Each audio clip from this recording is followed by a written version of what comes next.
오늘의 10분 말씀. 마태복음 10장 1절로 15절입니다.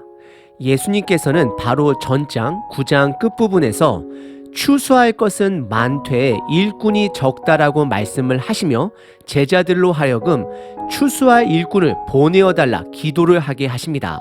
그리고 오늘 본문은 12 제자들의 명단이 등장하고 실질적으로 그 12명의 제자들을 보내십니다. 예수님은 제자들이 복음의 주인의식을 갖도록 훈련시키십니다. 예수님은 어부인 제자들을 부르실 때에 사람을 낚는 어부가 되게 하시겠다라고 말씀을 하셨습니다. 그리고 예수님은 그 사역에 제자들을 실질적으로 보내게 됩니다. 오늘 본문을 통해 저와 여러분들은 이 땅에 보냄을 받은 자가 됨을 다시 한번 기억하시길 바랍니다. 내가 목회자이던 아니던 예수님의 제자로서의 각자의 삶을 다시 한번 점검해 보시길 바랍니다. 오늘 본문은 크게 두 부분으로 나눌 수 있습니다. 첫 번째는 예수님께서 12 사도들을 부르십니다. 그리고 두 번째는 보냄을 받은 제자들에게 복음 사역의 지침서를 주십니다. 첫 번째 부분은 1절서부터 4절까지 12 사도를 부르십니다. 1절에 두 개의 명령이 있습니다. 첫 번째는 예수님은 12 제자들을 부르십니다. 그들은 반응해야 합니다. 그들에게 사명이 있음을 알려주시는 것입니다. 그리고 두 번째는 권능을 주십니다. 능력을 주시는 것입니다. 예수님께서 9장과 10장에서 보여주신 9가지 기적의 권능을 그들에게도 주신 것입니다. 그 능력은 3가지 목적을 위해서 주셨습니다. 첫 번째는 가르치는 것입니다. 두 번째는 천국 복음을 선포하기 위함입니다. 그리고 마지막 세 번째는 치유하기 위함입니다. 왜냐하면 하나님은 긍휼의 하나님이시기 때문입니다. 그리고 이어서 2절과 4절까지 12 사도의 이름이 등장합니다. 마태복음에서 처음으로 제자가 아닌 사도라는 이름을 사용합니다.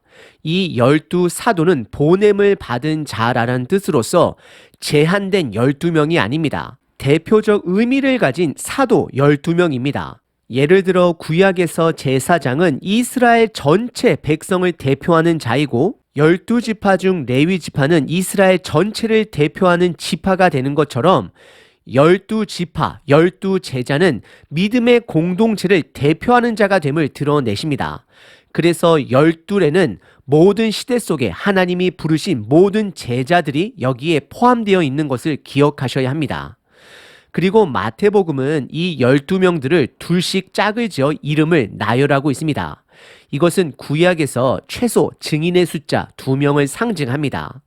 그리고 복음 사역은 혼자 할 수 없음을 드러내고 있습니다. 첫 번째 두 짝은 예수님께서 반석이라 이름한 시몬 베드로 그리고 그의 동생이자 그의 형을 예수님께 인도한 안드레입니다. 그리고 두 번째 짝은 어부 형제인 야고보와 요한입니다. 이 둘은 성격이 급해서 그런지 예수님께서 번개의 아들들이다 라고 별명까지 지어주셨습니다.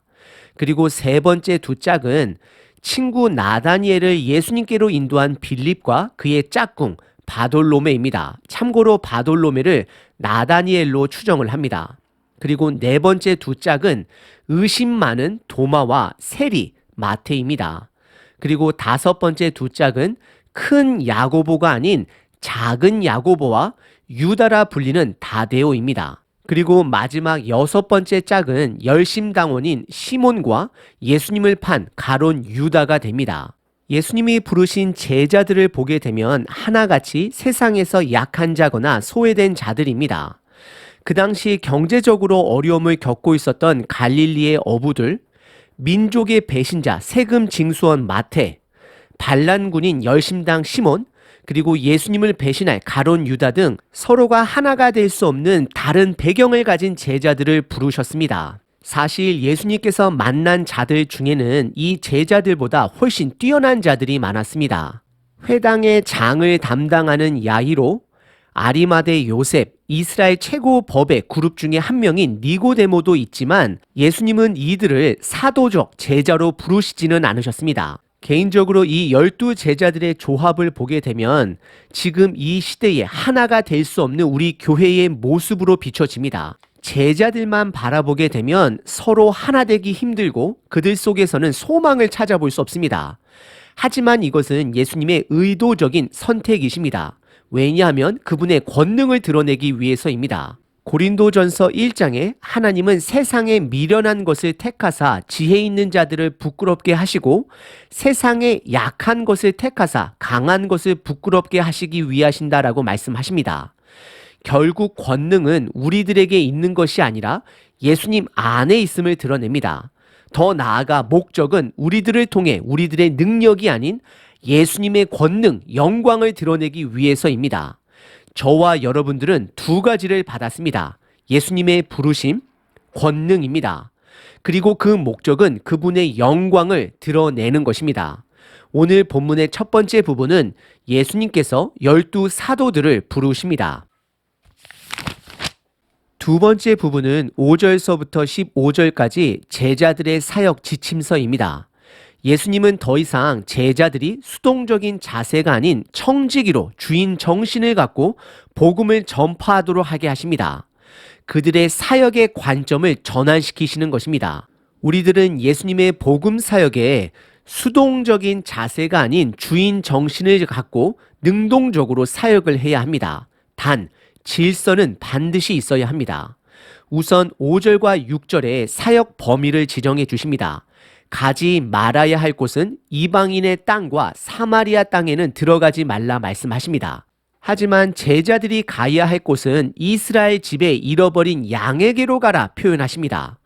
예수님은 복음에 대해 지역적으로 제한을 두시는 것이 아닙니다. 예수님은 마태복음 8장에서 이방인 백부장, 로마 군인의 하인을 치료해 주셨고 그리고 그의 믿음을 칭찬까지 해주셨습니다. 요한복음 4장에서는 의도적으로 사마리아 땅에 들어가 한 여인과 그 마을 사람들에게 복음을 전하셨습니다. 오늘 본문에서 예수님께서 이방인과 사마리아 땅에 들어가지 말라고 하는 것은 두 가지로 볼 수 있습니다. 첫 번째는 복음의 단계입니다. 하나님이 선택하신 질서입니다. 이것은 이스라엘 백성이 더 중요하다는 것이 아닙니다. 하나님께서 택하신 백성에 대한 우선권이 되는 것입니다. 로마서 1장에서도 유대인에게 먼저 그리고 이방인에게 복음이 전해짐을 기록하고 있습니다. 그리고 두 번째는 지역적으로 제한하고 있는 것입니다. 그들로 하여금 너무 멀리 나가지 못하도록 지역적으로 제한하는 것입니다. 지금 이들은 갈릴리 호수 가버나움을 중심으로 복음을 전파하라 라고 훈련을 받고 있습니다. 그래서 이방인들이 있는 북쪽과 동쪽으로는 가지 말고 남쪽인 사마리아 쪽에도 가지 말고 즉 갈릴리 호수를 중심으로 복음을 전파하도록 하게 하시는 것입니다. 저와 여러분들도 복음 전파는 가장 가까운 사람들에게 먼저 전해야 함을 기억하셔야 합니다. 결국 내 삶 자체가 복음을 전하는 삶이 되어야 함을 드러내는 것입니다. 개인적으로 복음을 전하기 가장 어려운 곳이 내가 사는 곳에서 복음을 전하는 것입니다. 그리고 가장 복음을 전하기에 편한 곳이 나를 모르는 선교지, 타지가 더 편할 수 있다는 것입니다. 그리고 7절서부터 10절까지는 사역 수행하는 방법을 알려주십니다. 첫 번째는 7절의 내용입니다. 그들이 전해야 하는 것은 하나님의 나라입니다. 그 나라는 예수님을 통해 이미 시작되었습니다. 그리고 두 번째는 8절에 치유 사역입니다. 병든 자, 죽은 자, 나병 환자, 귀신 들린 자들을 치유하라 말씀하십니다. 그리고 세 번째는 개인의 유익을 위하여 하지 말라 말씀하십니다. 그리고 네 번째는 오직 하나님만을 의지하라 말씀하십니다. 그래서 9절과 10절에 전대라 불리는 돈지갑, 금, 은, 동, 여벌의 옷, 여벌의 지팡이들을 가지고 다니지 말라 말씀하십니다. 그리고 10절에서는 약간 모순적인 표현이 등장하는데요. 많은 것을 가지고 전도하지 말라 말씀을 하시면서 이어서 일꾼이 자기 먹을 것을 받는 것이 마땅하다라고 말씀을 하십니다. 이것은 두 가지로 해석할 수 있습니다. 첫 번째는 하나님이 공급하실 것을 약속하는 것입니다. 사람들을 의지하지 말고 하나님만을 의지해야 함을 말씀합니다. 그리고 두 번째는 하늘의 상급을 말씀하고 있는 것입니다. 썩어질 이 땅의 상급이 아닌 하나님의 제자들은 영원한 상급이 있음을 말씀하고 있는 것입니다. 그리고 이어서 11절서부터 15절은 복음에 대한 반응에 대해 대처 방법에 대해 말씀해 주십니다. 우선 11절은 숙소를 찾는 법입니다. 어떤 성이나 마을에 들어가든지 합당한 자를 찾아내어 거기서 머물라 말씀하십니다. 이것은 누군가 환영을 하게 되면 임무가 끝날 때까지 그 집에서 머물러 있어야 함을 말씀하십니다. 더 나은 환경, 더 좋은 숙소를 찾아다니지 말라 말씀하십니다. 임무에 집중해야 함을 말씀하고 있는 것입니다. 그리고 12절과 13절에 누군가가 집을 오픈하면 그 집에 축복을 빌어주고 그렇지 아니할지라도 하나님의 나라는 확장된다라는 표현을 이사야서 55장 11절의 말씀에 뿌리를 두고 그 집에서 오픈을 하지 않으면 그 평안이 다시 너에게로 돌아온다라고 표현하십니다. 그리고 14절과 15절에 누군가 복음을 거절하면 발에 먼지를 떨어뜨리라 말씀하시는 것은 그들이 복음을 거절했으므로 그들에게 있을 심판을 드러내는 것입니다. 그래서 15절에 보시면 심판의 예로 소돔과 고모라의 비유를 들고 있습니다. 오늘 본문의 두 번째 부분은 보냄을 받은 제자들의 사역 지침서입니다.